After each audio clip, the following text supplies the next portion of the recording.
Good morning six class students. आज हम social studies की क्लास में हिस्ट्री के पार्ट 3 को कंटिन्यू करेंगे, आवासीय बस्तियों का निर्माण। आइए बच्चों स्टार्ट करते हैं। सिंधु घाटी के नगरों में मिट्टी की मोहरें और पत्थर की मोहरें भी प्राप्त हुई, जो संभवतः व्यापारियों के द्वारा प्रयोग की जाती होंगी। ये किसकी धारणा थी, ये किसका मानना था? शोधकर्ताओं का और इतिहासकारों का मानना था कि सिंधु घाटी के नगरों में मिट्टी जो मोहरें प्राप्त हुई, जो पत्थर की मोहरें प्राप्त हुई, वो व्यापारियों द्वारा प्रयोग की जाती होंगी। सामान को भेजने के क्रम में वे अपने माल पर इन मोहरों को छपाते होंगे। ठीक है, जब वो व्यापार के लिए जाते होंगे और जब वो अपने सामान को भेजते होंगे तो वह अपनी मोहरें इस पर लगाते होंगे ताकि वह आसानी से अपने माल को पहचान सके, जिससे उन्हें अपना माल पहचानने में आसानी रहे। ऐसी मोहरें इराक में भी पाई गई थीं। उस समय व्यापार के लिए धन के रूप में विभिन्न वस्तुओं के बदले में वस्तुएं खरीदी अथवा बेची जाती थी। इस क्रम को वस्तु विनिमय कहा जाता है। देखिए बच्चों, उस समय जब व्यापार के लिए जाते थे और जब अपनी वस्तुओं को बेचते थे तो उसके बदले धन नहीं मिलता था, तो उसके बदले क्या मिलते था? चीज़ के बदले चीज़ मिलती थी, वस्तु के बदले वस्तु मिलती थी। अगर वो जैसे मान लो गेहूँ बेचने जा रहे हैं तो उसके बदले में वो मक्का ले सकते थे, ज्वार ले सकते थे, बाजरा ले सकते थे। जस्ट मैं ये आपको एक एग्जाम्पल बता रही हूँ। तो जब भी वो कोई अपनी वस्तु को बेचने जाते थे तो उन्हें वापसी में धन नहीं मिलता था, बदले में वस्तु मिलती थी। और इसी क्रम को वस्तुओं के बदले में वस्तुएं पाने के क्रम को ही वस्तु विनिमय कहा जाता है। सिंधु घाटी से प्राप्त नगरों में विभिन्न प्रकार की धातुएं जैसे कि जस्ता, तांबा, ठीक है, हाथी दांत के आभूषण इत्यादि भी मिले हैं, जो उस काल के व्यक्तियों की अभिरुचि को दर्शाते हैं। मतलब कि सिंधु घाटी के प्राप्त नगरों में विभिन्न प्रकार की धातुएं, जैसे कि मैंने आपको अभी बताया, और हाथी दांत के आभूषण इत्यादि भी मिले, जिससे ये पता चलता है कि उस टाइम के जो लोग थे, उस टाइम के जो व्यक्ति थे, वो हाथी दांत के आभूषण पहनने में रुचि रखते थे या धातुओं के आभूषण पहनने में रुचि रखते थे। देखिए बच्चों, यहाँ पर आपको कुछ पिक्चर्स भी दिखाई गई है जिसमें ये आभूषण दिखाए गए हैं। ये गले में पहनने के लिए है, ये हाथ में पहनने के लिए कड़ा है। ठीक है, यहाँ पर देवी की मूर्ति है, देवता की मूर्ति हैं। ठीक है, आगे देखिए बच्चों, खुदाई में विशेष प्रकार की मूर्ति भी मिली, जिसको देखो जो मैंने अभी आपको ये दिखाई हैं, जिसके चारों ओर विभिन्न प्रकार के पशु बने हुए हैं। ठीक है, इस मूर्ति पर सींग बने हुए हैं। संभवतः इसको सिंधु घाटी के लोग अपना देवी देवता मानते होंगे। मतलब कि शोधकर्ताओं का मानना था, जो कि खुदाई में मूर्तियाँ मिली, इनके चारों तरफ विभिन्न प्रकार के जो पशु बने हुए हैं, इनके सर पर जो सींग बने हुए हैं, संभवतः ये उनके देवी देवता ही रहे होंगे। ठीक है, जिनको ये लोग जो थे, प्राचीन काल के जो ये लोग थे, वो इन्हें मानते होंगे अपने देवी देवता। एक विचित्र प्रकार की मोहर भी प्राप्त हुई, जिस पर विभिन्न जीवों के चित्र बने हुए हैं। देखिए बच्चों, अगर मैं आपको उदाहरण के लिए बताऊं तो एक जो फिल्म आई थी मोहनजोदाड़ो, ठीक है, तो उसके अंदर जो है उस मोहर का इस्तेमाल किया गया और उस मोहर को बहुत अच्छी तरह दिखाया गया है। ठीक है, उसके अंदर जंतु बने हुए हैं। ठीक है, कुछ जानवर बने हुए हैं उस मोहर के ऊपर। तो देखिए बच्चों, एक विचित्र प्रकार की मोहर भी प्राप्त हुई, जिस पर विभिन्न जीवों के चित्र बने हुए हैं। इस पर पीपल जैसी आकृति के पत्ते एवं सांप जैसा जंतु बना है। संभवतः यह भी उस काल का कोई धार्मिक वस्तु रही होगी। मतलब कि संभवतः शोधकर्ताओं का मानना है कि ये भी उसी काल के, उस समय की कोई धार्मिक वस्तु रही होगी। ठीक है, चलिए बच्चों, कुछ बातें जो हम जानते हैं। सिंधु घाटी सभ्यता भारत की प्राचीन सभ्यता थी। ठीक है, सबसे पुरानी सभ्यता थी। यह विश्व की भी सबसे प्राचीनतम सभ्यता थी, सबसे प्राचीन सभ्यता थी। सिंधु घाटी के लोग शांति प्रिय थे, वो लड़ाई झगड़ा नहीं करते थे। ठीक है, मारपीट नहीं करते थे। जो सिंधु घाटी के लोग थे वो बहुत ही शांति प्रिय थे। हर काम को बहुत ही शांति से निपटा लिया करते थे, कर लिया करते थे। थर्ड है, सिंधु घाटी की खुदाई में वस्त्र भी मिले हैं, जिससे ऐसा माना जाता है कि इस सभ्यता में कपास का उत्पादन होता था। ठीक है, सिंधु घाटी की जब खुदाई हुई तो वहाँ पर वस्त्र भी मिले, जिससे शोधकर्ताओं ने माना कि उस टाइम में उस सभ्यता में कपास का जो उत्पादन, कपास की खेती हुआ करती होगी। नेक्स्ट देखिए बच्चों, विश्व की अन्य प्राचीनतम सभ्यताएं। ठीक है, अब तो हमने जो है मोहनजोदारो और अन्य कई सभ्यताओं के बारे में सीखा और पढ़ा। आगे हम और अलग सभ्यताओं के बारे में जानेंगे। देखिए बच्चों, फर्स्ट मेसोपोटामिया सभ्यता। अब हम पढ़ेंगे मेसोपोटामिया सभ्यता के बारे में। यह सभ्यता इराक में 5000 ईस्वी से 2000 ईस्वी पूर्व में प्रकाश में आई है। ठीक है, इस सभ्यता का विकास दजला फरात नदी की घाटी में हुआ। ठीक है, इस जो सभ्यता का विकास हुआ, डेवलपमेंट हुआ, वो दजला फरात नदी की घाटी में हुआ। एक नदी थी जिसको दजला फरात के नाम से जाना जाता था। इनके पूजा स्थल जिगुरत कहलाते थे, मतलब कि जो इनके पूजा करने के स्थान थे वो क्या कहलाते थे? जिगुरत कहलाते थे। ये बहुत ऊंचे बनाए जाते थे। उनका मानना था कि जिगुरत में इनके देवी देवता निवास करते हैं। तो मैं आइए आपको इसका चित्र दिखाती हूँ कि देखिए जिगुरत कैसे लगता है।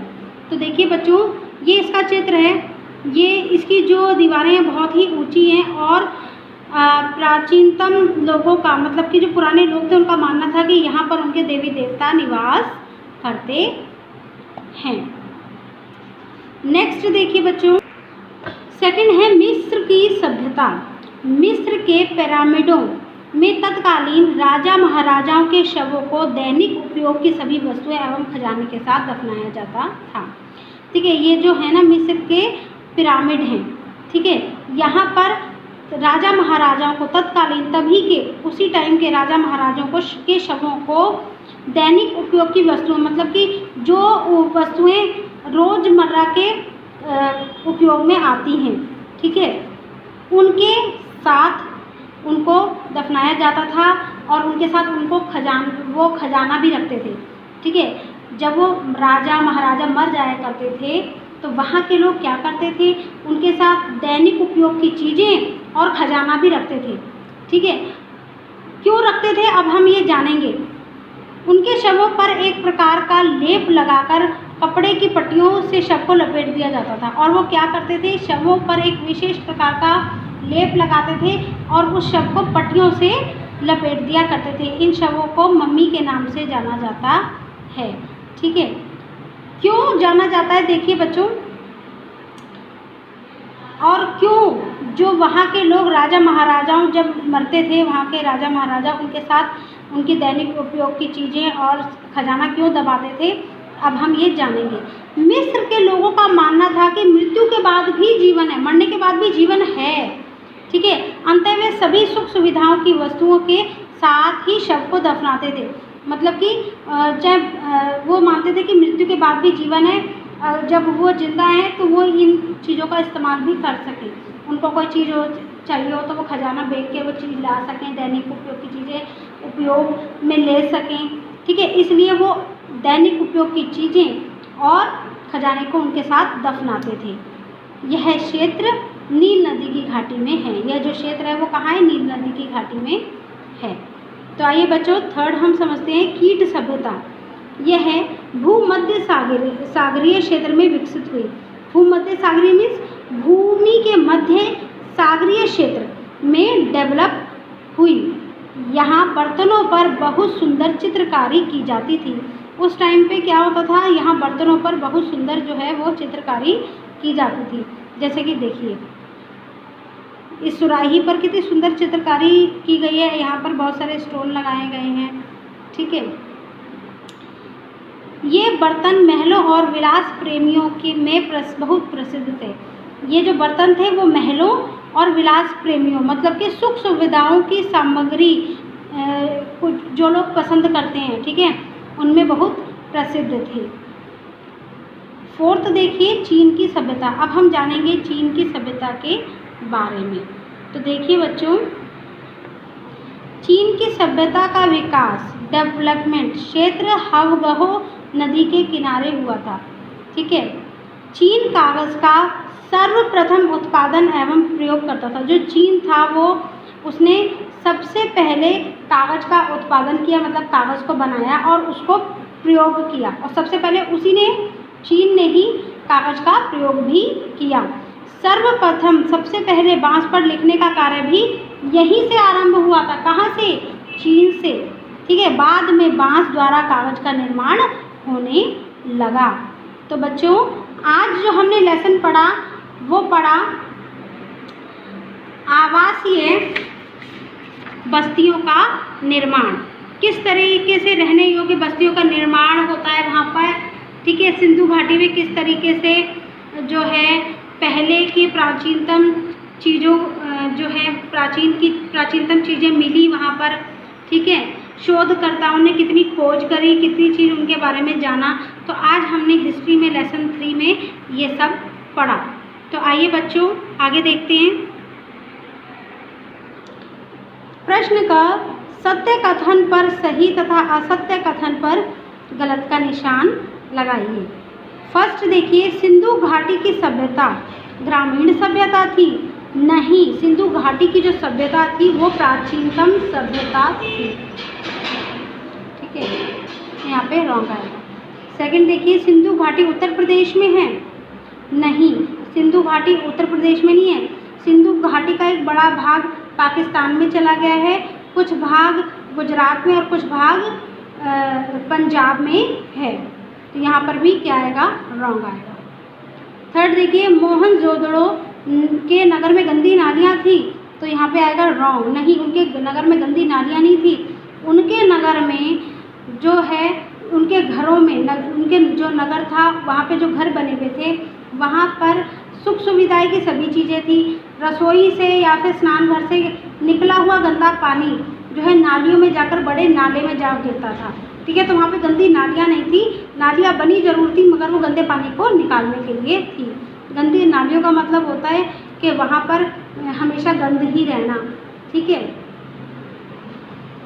तो यहाँ पर आएगा रॉन्ग। फोर्थ देखिए, मोहनजोदड़ो के नगर सुनियोजित तरीके से बसे थे। तो यहाँ पे आएगा राइट। मोहनजोदड़ो के जो नगर थे वो सुनियोजित तरीके से बसे हुए थे।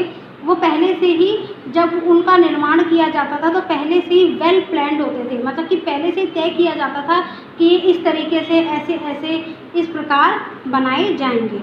ठीक है। तो मोहनजोदड़ो के नगर सुनियोजित तरीके से बसे थे। राइट। फिफ्थ देखिए, इन नगरों में 2 मंजिला पक्के मकान बने थे। तो यहाँ पर भी आएगा राइट। यहाँ पर 2 मंजिला पक्के मकान भी थे और कच्चे मकान भी थे। तो बच्चों, आज के लिए बस इतना ही।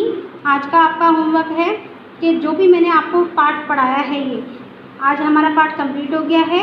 इसको आज आप दोबारा रीड अगेन करें और साथ में प्रश्न का भी अपनी बुक में करें। Thank you.